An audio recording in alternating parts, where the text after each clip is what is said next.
Nothing says the holidays quite like toys. And here at FAO Schwartz, which reopened its doors to the public in July, thousands of stuffed animals, games, and activity sets are on display. We're experiencing great growth, and we have high hopes for the holiday season. Obviously, online, our FAO.com business has been incredibly strong. I think, obviously, due to the pandemic and a lot of kids at home and not being able to go out, toys has been a great way for families to be together. It's a trend seen across the U.S.'s $27 billion toy industry. According to market research firm NPD Group, toy sales are up 18% in the first half compared to the same period last year, as more consumers made purchases online during lockdowns. And toy producers seem confident this optimism will continue through the holidays. Welcome everyone to the Online reviewer, The Toy Insider, recently hosted a virtual event with around 30 companies showcasing potential gifts. Among the biggest selling items are games. You got it. Yay!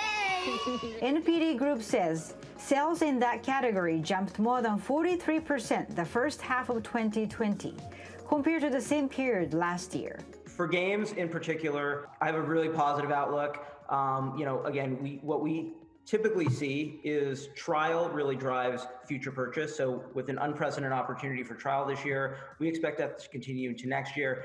Craft kits and play sets that kids and adults can enjoy together are also popular, as well as educational toys that inspire creativity and imagination.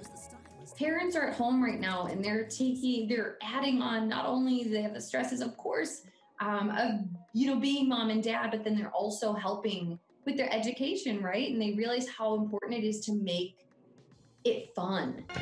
Screen-free learning is another trend. Kids are either full-time virtually learning for school or even partially in-person and virtual. Parents are looking for ways to balance that out. One category that's not faring as well, action figures and collectibles. That's as major film studios delayed blockbuster releases until 2021 and beyond. A big example of that is the Marvel lineup being pushed back. Even with all of these movie releases being pushed back, the industry as a whole is still going up. But these other certain specific categories that depend on those entertainment brands might see a decrease. The Toy Insider says 2020 could end the year up, or at least even with 2019. As COVID-19 cases begin to rise again, toy sales may get an unexpected boost. A silver lining for children stuck inside. Kyoko Gasha, TRT World, New York. Well, Richard Gottlieb is the founder and CEO of Global Toy Experts. He joins us now from New York. Welcome to the program, Richard. Now, Hasbro has reported that in the first 9 months of the year, sales grew 13% compared with 2019, and it comes after Mattel reported its biggest sales jump in a decade. Why is the toy industry proving to be pandemic resistant? Well, we always tend to be recession resistant anyway, so we hold up pretty well because parents will cut a lot of things, but one of the last things they cut is providing toys to their children. And in this particular situation where we have kids stuck at home, it's been necessary for parents to find ways to entertain children. And so in the first part of the year, we saw heavy sales of puzzles and games and crafts products. And now we're seeing a big pickup in dolls and in toy cars, et cetera. So it's a strong year for the toy industry so far.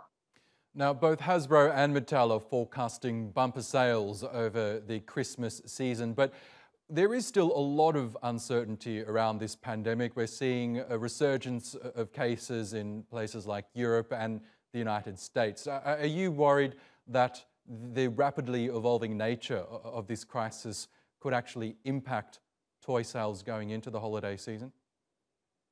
No, I'm not concerned about that. I think the biggest threat on the horizon to traditional toys is the fact that Sony and Microsoft are releasing new consoles this year.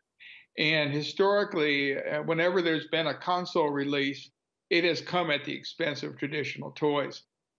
This year, I think you're going to see a lot of fathers rationalizing a new gaming console for their family as a family toy. And I'm concerned that a lot of dollars that would have gone to toys are going to end up in video games. Interesting. Okay, let's see what happens when these consoles do get released. Richard Gottlieb, thank you again for joining us from New York.